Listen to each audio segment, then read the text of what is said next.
বাস্তবে একটি ঘটনা, সময় থাকলে শুনে যাবেন। গ্রামের একটা গরিব ছেলে একটা গরিব মেয়েকে বিয়ে করলো। বিয়ের পরে ছেলেটি মেয়েটিকে জিজ্ঞাসা করলো, আচ্ছা তোমার জীবনে কি কোনো স্বপ্ন আছে? তখন মেয়েটি বলল, হ্যাঁ আমার জীবনে অনেক স্বপ্ন, আমি একদিন অনেক বড় ডক্টর হব, কিন্তু আমি যে গরিব। তখন ছেলেটি হেসে বলল, আরে এই ব্যাপার, আমি আছি না। তারপর ছেলেটি মেয়েটিকে নিয়ে শহরে চলে গেল। সে প্রতিদিন রিক্সা চালাতো এবং বাসায় এসে নিজেই রান্না বান্না করতো।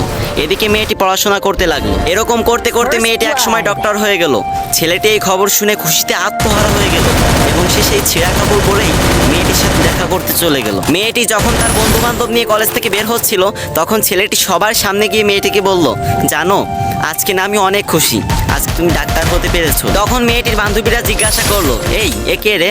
তখন মেয়েটি বললো, আরে আমি চিনি না, হয়তো কোনো ভিক্ষুক টিক্ষুক হবে।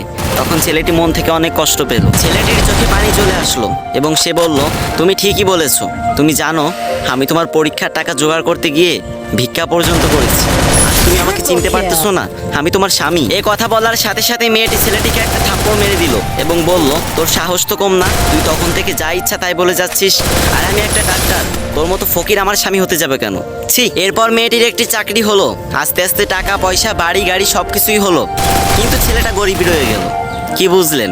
ওই যে গ্রাম বাংলা একটা কথা আছে না, ভালা মানুষের দাম নাই, উপকারীরা বাঘে খায়।